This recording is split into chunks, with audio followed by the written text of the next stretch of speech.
finishes off in style. A magnificent strike into the crowd. வணக்கம் நண்பர்களே, welcome to my channel Cocktail Furious. Welcome to my TNPL 2024 reviews. இப்போ நம்ம பார்க்க போற video match 12 review தான். Yes, Trichy Grand Cholas versus Salem Spartans நடந்து முடிஞ்சிருச்சு கோயம்புத்தூர்ல. அண்ட் இந்த பர்டிகுலர் மேட்ச்ல திருச்சி கம்ஃபர்டபுளா 35 ரன்ஸ் வித்தியாசத்துல வின் பண்ணிட்டாங்க மக்களே.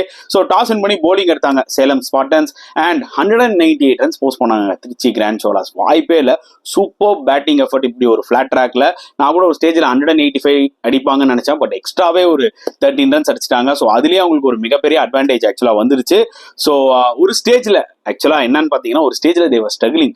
ஃபர்ஸ்ட் ஆஃப் ஆஃப் தி பேட்டிங்ல எடுத்துக்கிட்டீங்கன்னா, ஃபர்ஸ்ட் 10 ஓவருக்கு அவங்க 60க்கு 3 விக்கெட்டுங்க திருச்சி. நான் கூட நினைச்சேன் ஓகே இது கோயின்ஸ் பி ஸ்ட்ரகிளிங் இன்னிங்ஸ் தான் அப்படின்ற மாதிரி நினைச்சேன். ஓகேங்களா, அதுக்கப்புறமா நிறைய பேட்ஸ்மேன்ஸ் வந்து இறங்கி அடிச்சாங்க லோவர் ஆர்டர்ல. ஒரு 185 அடிப்பாங்கன்னும் போது அவங்க எக்ஸ்ட்ராவே ஒரு 13 ரன் அடிச்சிட்டாங்க. பட் ஃபர்ஸ்ட்ல 10 overs 60 for 3 போது தேவர் ஸ்ட்ரகிளிங் லைக் சம்திங். அண்ட் மேட்சுக்கு ஒரு மொமெண்டம் கொடுத்ததே பாத்தீங்கன்னா ஜாஃபர் ஜமால் அண்ட் சஞ்சய் யாதவோட அந்த partnership, 77 runs partnership, that was so crucial. அவங்க தான் வந்து பாத்தீங்கன்னா அந்த ஒரு கவுண்டர் அட்டாக்கிங் கேம் எடுத்துட்டு வந்தாங்க. பரவாயில்லடா அடிச்சு விளையாடலாம் அப்படின்னு 2 பேரும் சமகாட்டு காட்டாங்க. ஜமால் கூட 32க்கு அவுட் ஆயிட்டாரு. பட் இன்னொரு 2ல சஞ்சய் யாதவ் ஃபென்டாஸ்டிக்கா விளையாண்டார். 68 of 33 பால்ஸ்ல சான்ஸே கிடையாது. அவரோட எக்ஸ்பீரியன்ஸை மேட்ச் டு மேட்ச் காமிச்சிட்டு வராருன்னு தான் சொல்ல முடியுங்க சஞ்சய் யாதவ். ஏன்னா such a class player and such a dangerous player and வச்சு காட்டுன்னு காட்டிட்டாரு. அண்ட் இது மட்டும் இல்லாமல் அதை தான் நான் சொல்ல வந்தேன், ஒரு ஸ்டேஜ்ல ஜாஃபர் ஜமால் அடிச்சு கொடுத்துட்டு போயிட்டாரு. அண்ட் இந்த பக்கம் சஞ்சய் யாதவும் சூப்பரா ஒரு 68 நாக் அடிச்சு கொடுத்துட்டு போயிட்டாரு. ஸோ ஒரு 185 வருவாங்களா அப்படின்னு நம்ம நினைக்கும் போது எக்ஸ்ட்ரா 13 ரன் வந்த காரணங்கள் யார் தெரியுமா?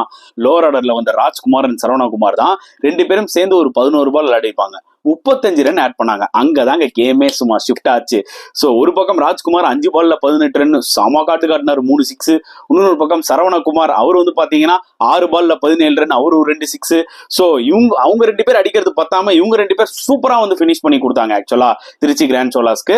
அண்ட் இன்னொரு பக்கம் சேலம் ஸ்பார்டன்ஸ் போலிங் எடுத்துக்கிட்டீங்கன்னா பொய்யா மொழி 3 விக்கெட் எடுத்தாலும் பட் 50க்கு மேல ரன் கொடுத்துட்டாருன்னு தான் சொல்ல முடியும்.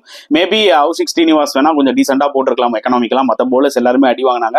நல்லா ஞாபகம் வச்சுக்கோங்க மக்களே, first 10 overs 60 runs 3 wickets. Literally Salem Spartans வந்து அந்த மேட்சை அவங்க கண்ட்ரோல்ல வச்சிருந்தாங்க. அடுத்த 10 ஓவருக்கு 138 ரன் அடிச்சிருக்காங்கன்னா அப்போ you have to give credit to definitely Trichy batsmen. சரிங்களா, அது வந்து ஜாஃபர் ஜமாலா இருக்கட்டும் இல்ல சஞ்சய் யாதவா இருக்கட்டும், த சேம் டைம் கீழே இறங்கி இந்த 2 பேர் அடிச்சாங்களா ராஜ்குமார் அண்ட் சரவணகுமார். பட் டெஃபினட்டா சேலம் கொஞ்சம் நல்லா போட்டிருக்கணும்.